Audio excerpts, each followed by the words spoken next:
Second part of how to handle customer inquiries in the DM. This is a part two. So now we have established that when you receive a DM, a direct message in your inbox, whether it's email, whether it's Instagram, what else, whether it's Twitter, wherever it is that the customer reaches out to say how much for XYZ, we've established that you're not supposed to start talking about price yet. And we're not supposed to start negotiating with the person because we don't have enough information. So we have to use questions, and the questions that we use have to be conversational. So it's not an interrogation.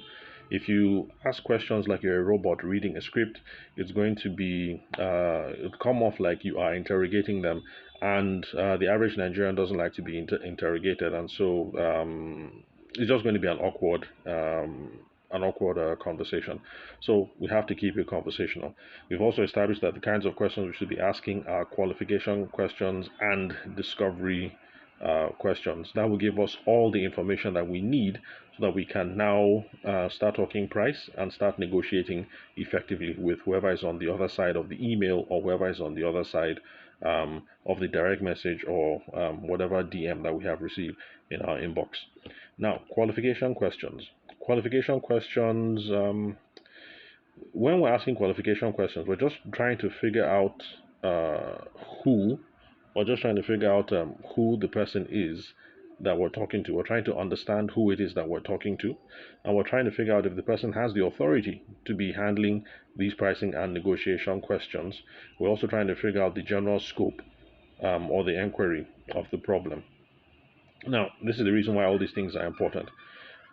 Okay, trying to understand who the person is, that's straightforward. So let's go straight to the authority issue. Now, we have to figure out whether the person has the authority to even be having this conversation in the first place. Because, for instance, those of you who are wedding photographers, I'm sure you're used to scenarios where somebody calls you up and the person goes straight to price in the DM. The person hits you up on Instagram, they send you a DM and they start talking price, they start negotiating, and then you spend 3 days chatting back and forth, only to discover that the person had no real authority after all, because you are talking to the sister of the bride, and at the end of the day, traditionally, the sister of the bride is not going to be able to bind you to any terms that you guys have agreed to. So in this case now, if you're a wedding photographer and somebody sends you a DM in the inbox in Instagram, those should be your first set of questions. You're trying to figure out who it is that is calling. What's her name? When is the wedding? Is she the bride? Is she the sister of the bride? Is she the wedding planner? Is it the mother of the bride? Is it the brother of the bride? Is it the groom? Those are the questions you should be asking, because they give you a sense of whether the person has authority to handle pricing and negotiation conversations in the future. And like I said, since we're talking wedding photography here, general scope of the inquiry of the problem. So, the date, the location, the venues, how long, how many clothes changes, are you going to have a pre-wedding shoot?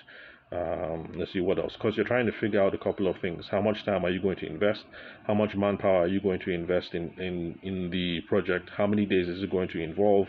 What kind of things are you delivering? Are you delivering a book? Are you delivering 3 frames, 5 frames? Those sorts of things. So you can see now that by asking qualification questions, who this person is, and then the general scope, when is the event, how long is it going to be, do you want to do portraits on that day, are we doing a pre-wedding shoot? You're not getting all the information that you need to give a price, and that is what we're trying to tease out here. We're trying to tease out whether it's when I say inventory, that's for people who keep physical goods.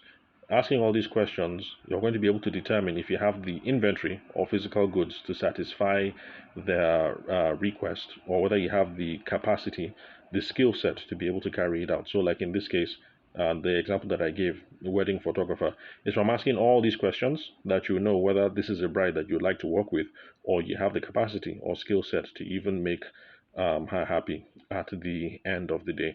So that's the whole point of qualification questions. It'll now give you a sense of who you're talking to and what the general problem is, because you might find that a bride calls and you say, okay, we'll do everything for 300,000 naira or 500,000 naira, and then she says, okay, good, you guys agree, and then she transfers the money. But then you find out later on that it's not a 1-day event, actually it's a 4-day event, and you're going to have to now pay your boys. Let's say you have three other people. Let's say you have two people shooting for you and one person handling all the editing. You now find that you have to pay those people over the course of 3 or 4 days, and that 300,000 or that 500K might not cut it. So that is why qualification questions are important. When somebody sends you a DM in your inbox on Instagram or Twitter or whatever, and the person says, "Are you available for so date? How much does this cost?" So don't go straight into price and negotiations. Ask questions. Remember to keep it conversational. We're trying to run some qualification here. Who are we talking to? What is it that they need? And the person that I'm talking to right now, does the person have the authority to even start agreeing to price and other terms in the first place? So on to part 3, where we will wrap up this discussion.